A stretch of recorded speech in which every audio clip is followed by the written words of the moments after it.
321.3, describe the concept of negligence.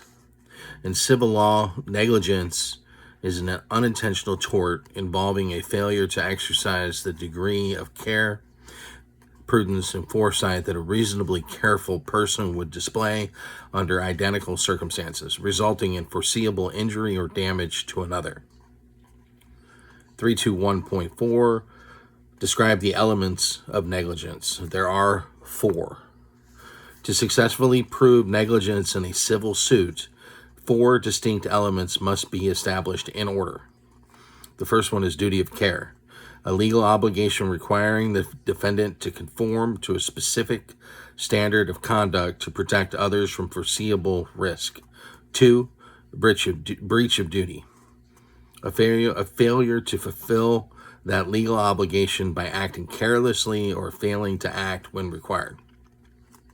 3, proximate cause, a direct, foreseeable causal connection showing that the defendant's breach directly resulted in the plaintiff's injury. And 4, damages, actual physical injury, emotional distress, or financial loss sustained by the plaintiff. 321.5, explain 2 types of damages for negligence.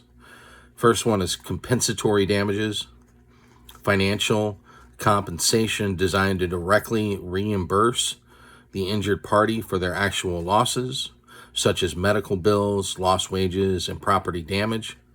Number 2, punitive damages, additional financial penalties imposed on a defendant whose conduct was grossly negligent, malicious, or intentional, designed to punish the wrongdoer and deter similar behavior.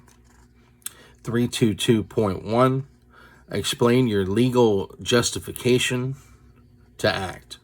An officer's authority to restrict a citizen's liberty or conduct a search must always be supported by a specific, legally recognized level of justification. These levels form a legal hierarchy. A consensual encounter requires no justification. An investigative stop requires reasonable suspicion. An arrest or search requires probable cause. And a conviction requires proof beyond a reasonable doubt. 322.2, identify the 3 types of consensual encounters. Note, per standard Florida training materials, consensual encounters are generally categorized by the nature of the interaction environment. 1, a casual, voluntary conversation in a public space. 2, a routine citizen inquiry or administrative request for assistance. 3, a voluntary walk-up encounter at a business or residential threshold where no show of authority is made. 322.3, describe consensual encounters. A consensual encounter is an entirely voluntary interaction between an officer and a member of the public.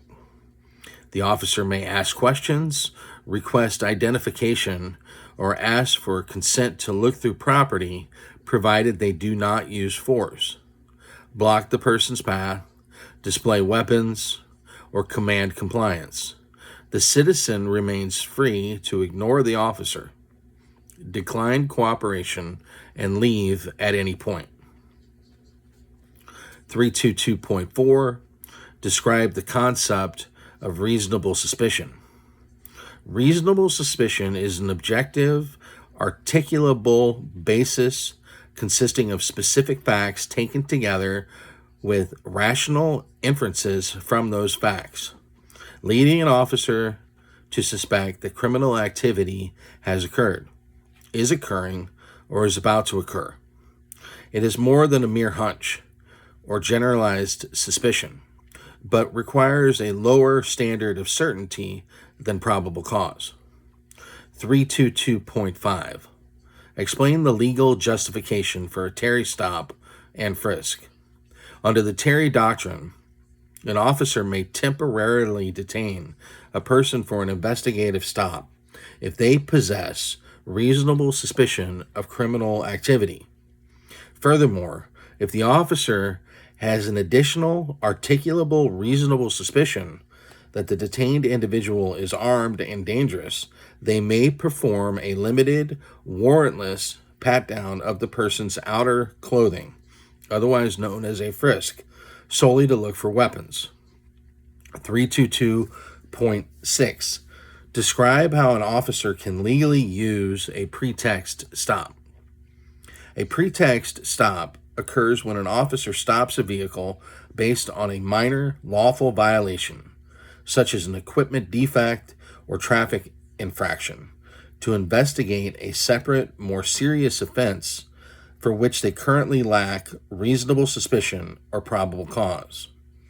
Under case law, Wren versus the United States, a pretext stop is legal as long as the officer has an actual, objectively valid legal reason to make the initial stop. The officer's underlying subjective motivation does not invalidate the stop.